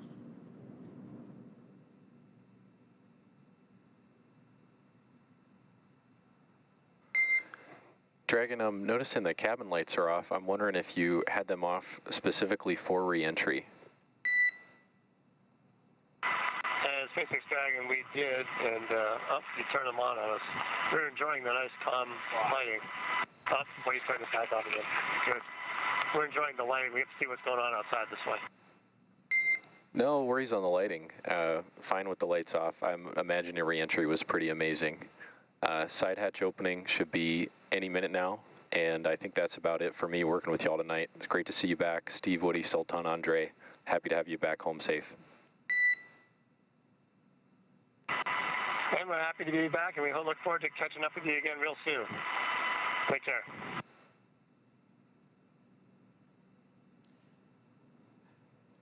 It's an important note. The crew has the ability to toggle lights on and off, and turning them off during the re-entry phase.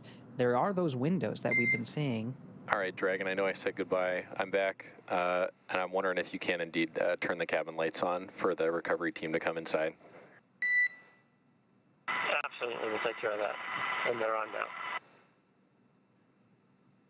So we'll be seeing those lights turn on here momentarily, but again, they've been off in this configuration, so if you're trying to imagine what the crew was experiencing during re-entry, it was with the darkness, but there are those windows on the Dragon itself, and through the plasma buildup, they were able to see some of the plasma come through the windows and really get to experience the full experience that is re-entering from space into the Earth's atmosphere, and just sit back and relax and enjoy it. Yeah, that also makes sense given that it is dark out, and you know, for them to be able to, where possible, see the recovery operations happening outside. Yeah, same reason why you know, as kids we're not allowed to turn lights on in the car when mom and dad are driving at night because you can't see very well outside. So that makes a lot of sense. But we did ask them to turn them back on just so that we're able to help the crew egress. And once the side hatches open, the flight surgeon will be the first person to poke their head in and just do a quick thumbs up scan of all 4 crew members to make sure everything is good. But what we're doing right now on the outside of the capsule, we're doing additional safety checks. We saw momentarily some of the recovery team, they had face masks on. This is personal protective equipment, or PPE. It's basically a respirator to allow them to breathe clean air. They're just going to do some additional sniff tests for any lingering hypergol vapors. Once again, the onboard propellants that we use, nitrogen tetroxide and monomethylhydrazine, are toxic if you know, we come into contact with them or we breathe those vapors. So just once again, ensuring full safety for the recovery team on board, as well as the crew as we prepare to open that side hatch. We want to make sure that none of those vapors are lingering. Side hatch, if we get these views from the inside, we'll also be able to alternate from the outside, is now open. You see the recovery team is open and waving to the crew. First humans that the Crew 6 has seen on the ground in 6 months. Looks like we got some fist bump action, thumbs up. Seems like the crew is in pretty good spirits after their journey back home. We're not getting audio, but I am getting reports that on the recovery ship there was a big round of applause from all the recovery team on recovery vessel Megan as soon as that side hatch opened for the crew, congratulating them on a successful mission and successful return home.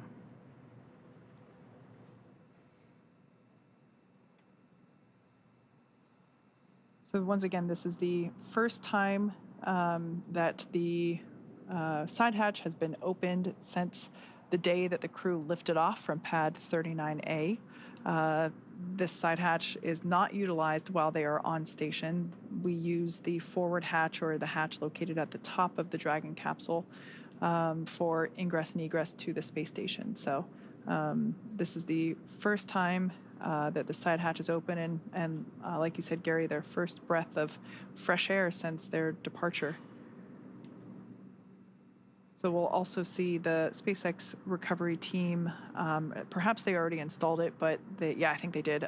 It's a protective casing around the side hatch. As we mentioned before, we do reuse these capsules. This is actually the 4th flight for this particular capsule, so to help make sure that we protect the hardware as well as the spacesuits themselves, we want to make sure that that side hatch has a little bit of protection. So there's a small piece that they put around the edge to help protect it. Looks like we're getting some initial photos of the crew's return while continuing to secure that side hatch. Make sure it stays in the upright position while the crew is making their way out. Again, we will be providing assistance to all 4 crew members as they egress, as returning to our 1G environment, our 1 gravity environment here on Earth can be difficult after spending so many months in space. Once again, this crew lifted off in very early March, so they've certainly been enjoying microgravity for a while. It's important to note all the team members it takes to perform a successful recovery operations. We have specialized personnel out to drive the fast boats and secure rigging equipment, operate the hydraulic lift to bring Dragon onto the Dragon's nest and move it into position. Now we have specialists that are dedicated to understanding the Dragon's systems, successfully opening up the side hatch and knowing the insides of the Dragon vehicle to basically unfasten, unbuckle the 4 crew members from the vehicle and start bringing them out one at a time. We, of course, have medical personnel on board, with medical facilities on board as well to provide standard checks and test the health of the crew, make sure they're feeling good. And then, of course, Kate, you mentioned there is a helipad on the recovery vessel itself and a helicopter stage. So after the initial medical checks, the crew will be able to get a very quick ride home to the Florida coast, where they'll hop on a plane and make their way back over to Houston for further testing and, of course, to see their families, who will be eagerly awaiting their arrival.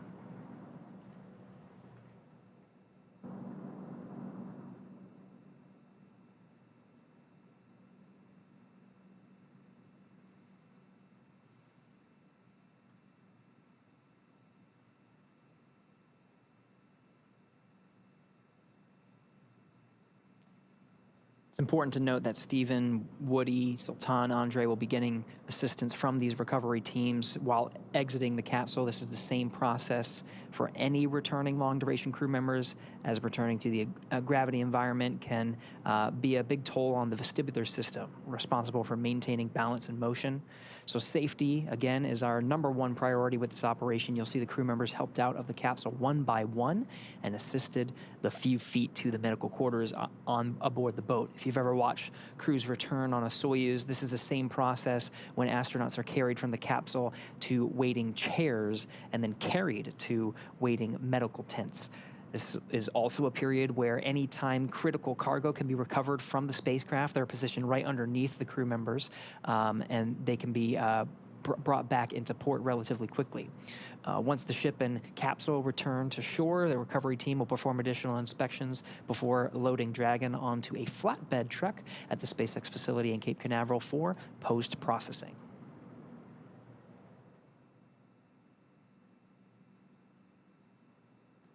As part of the effort to make sure that there's a bit more room for crew egress within the capsule, we are currently detaching and removing the footrests that we saw attached to each of the 4 seats inside Dragon.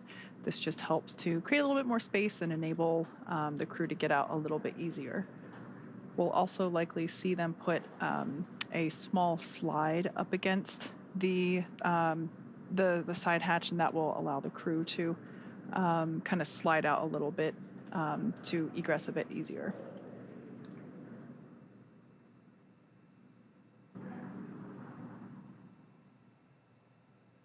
Yep, there's that slide. It's like they've done this before. Yeah, we've done it just a few times.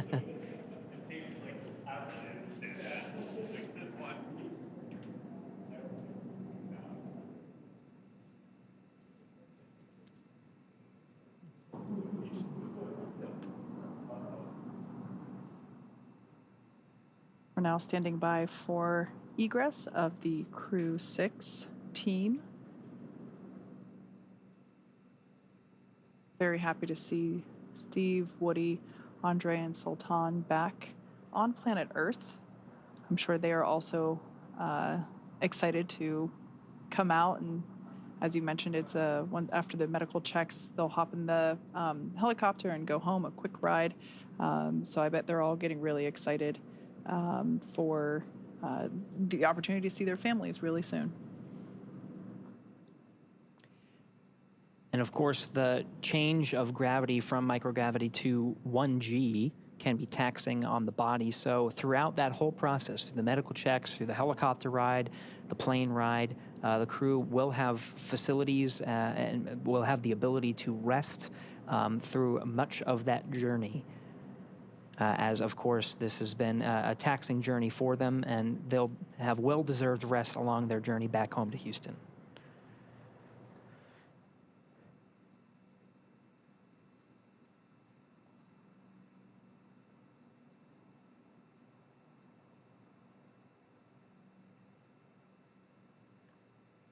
It varies mission to mission, crew by crew, but we usually see either the pilot or the commander egress first. So with this view here, Commander Steve Bowen is in that left seat, and pilot Woody Hoberg is in the seat on the right. To Woody's right is Andrei Fedyaev, and to Steve's left is Sultan Al-Niyadi. So usually it makes it easier if the center seats are vacated prior to the two mission specialist seats, but it really varies crew to crew.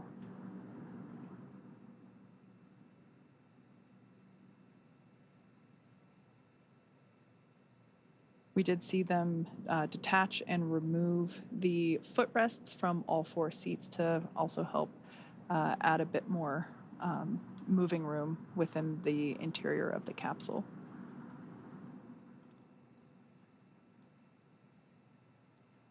There's a series of checks, so it's not as easy as just unbuckling and getting out of your seat.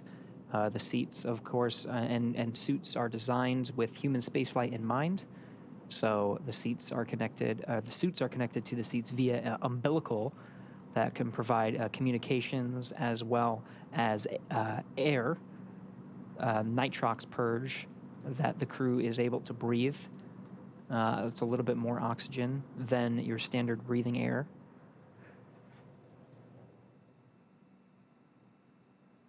And so there is some technical specifics to get them egressed. So it is quite a process. So we're just standing by for them to get out of their seats. Does look like Steve will be the first out.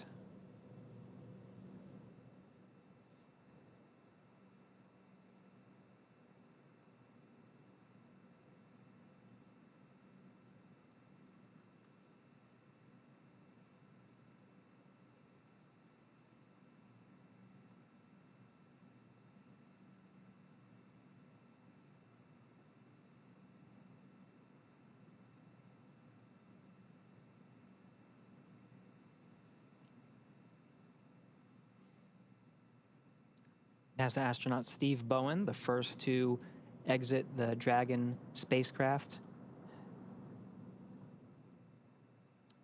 I think I see a big smile on his face. Helped up by the recovery teams.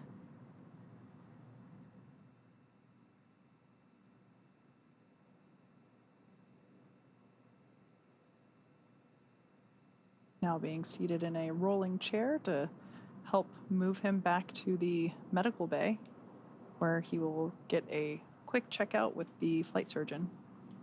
And again, this is standard procedure. We can see some applause happening on deck. Looks like our pilot, Woody Hoberg, will be the next to egress.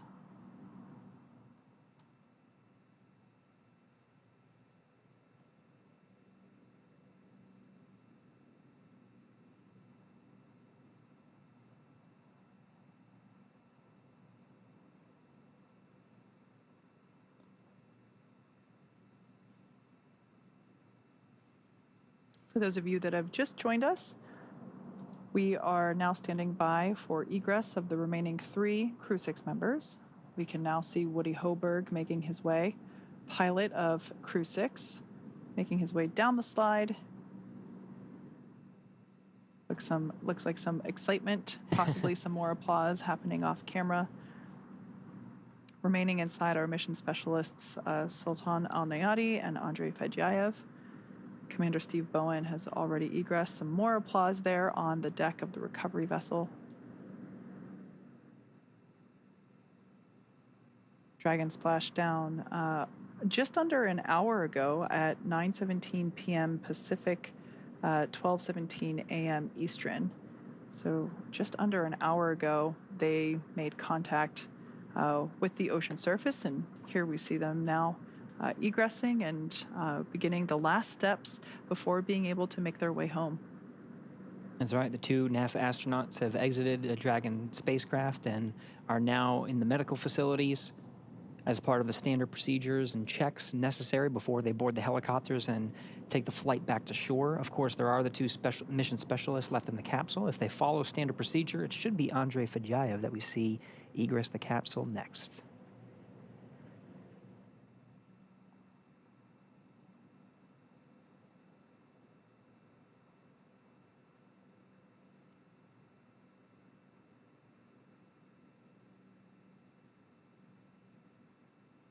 Gary, you mentioned standard procedure. I think that's an important thing to note, that in addition to the teams rehearsing both joint operations, everywhere from pre-flight training to the things that they were doing in space to the things that they were monitoring while Dragon was on orbit and making its way home, everything is very carefully choreographed in terms of the process in which we execute these operations. So even from a recovery standpoint, you mentioned before that our recovery times from the first time we did this with humans on Demo 2, again using this same capsule. This capsule has flown 4 times now. Our operations have gotten more efficient, and they are documented step by step. And so, of course, whenever it comes to egress, there is a little bit of flexibility that if a crew member needs or wants to egress sooner than later, we can do that. But generally, as I mentioned before, we do try to vacate the 2 center seats first. We can now see 2 more leg rests being removed footrests being removed from the seats inside the capsule, again, just to create a little bit more room. Yeah, you mentioned the efficiencies, Kate. We're inside of an hour now, and this is from the moment of splashdown at 12:17 p.m. Eastern. It's now 1:14, or 12:17 a.m. Eastern, rather. So it's now 1:14 a.m. Eastern, and we're seeing the 3rd crew member egress. So we're just an hour, really, after splashing down that the crew is able to set foot on the recovery vessel.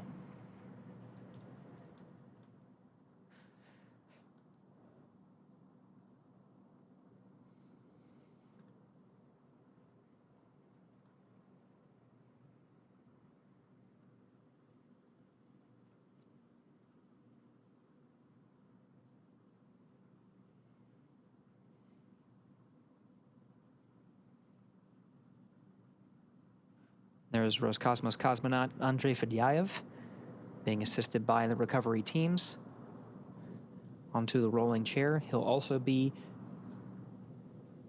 positioned over to the medical facilities.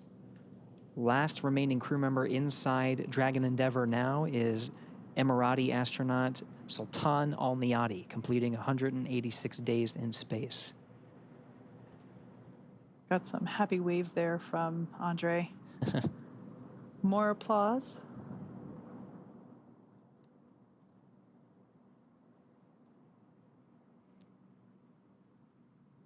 And the last footrest being detached from Sultan Al-Niyadi's chair.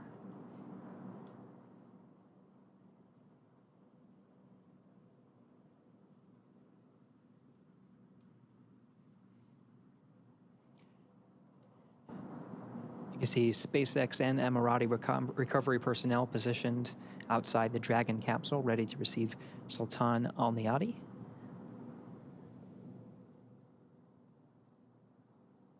Again, he is the last remaining crew member inside Dragon Endeavour.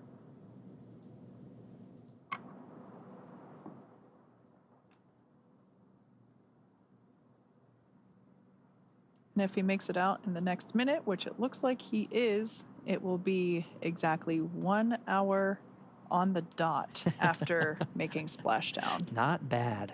60 minutes exactly. So once again, nominal operations are to assist all crew members to the medical bay. The return to gravity can be pretty jarring on the human body. So we slide them down a little Dragon fun slide, assist them into the wheeled chair, and roll them over to the medical bay. And just like that, the fourth crew member, 1 hour exactly on the nose since splashdown, has now egressed from Dragon Endeavour. Looks like smiles and waves and applause all around. All right. All 4 crew members have egressed Dragon successfully. So now that Steve, Woody, Sultan, and Andre are safely back home on Earth and getting checked out by the NASA medical teams and, of course, the international teams, we're going to wrap up our live coverage of their return. This all kicked off on March 2nd, 2023 from historic Launch Pad 39A at the Kennedy Space Center in Florida. After a successful liftoff and separation from Falcon 9, Steve, Woody, Sultan, and Andre made a 25-hour flight on board Dragon to the International Space Station. Since arriving at the station, they spent nearly 6 months as members of Expedition 68 and 69, executing science experiments, spacewalks, and repairs while aboard the orbiting laboratory, actually more than 6 months. That's right.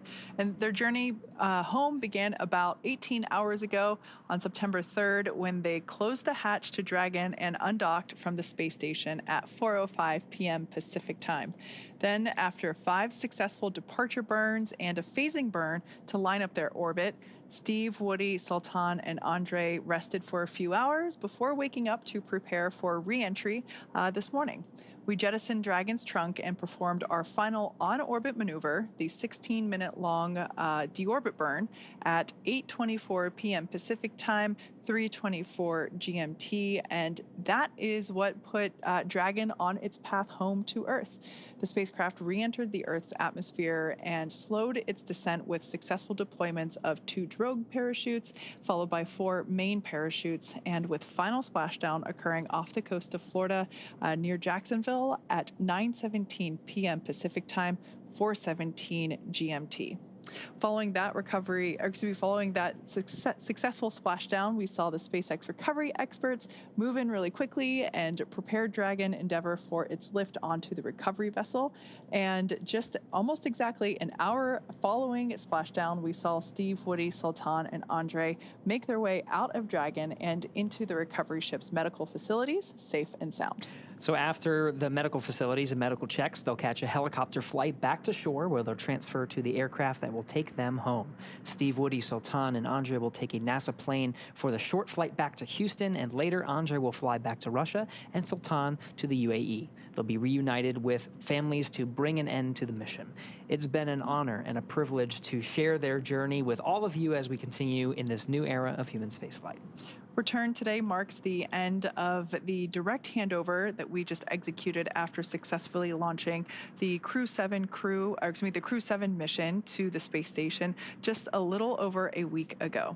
It has been an incredible honor and joy to share this mission with the public. All the teams from SpaceX and NASA continue to work hard to keep America leading the world in human spaceflight. Continue to follow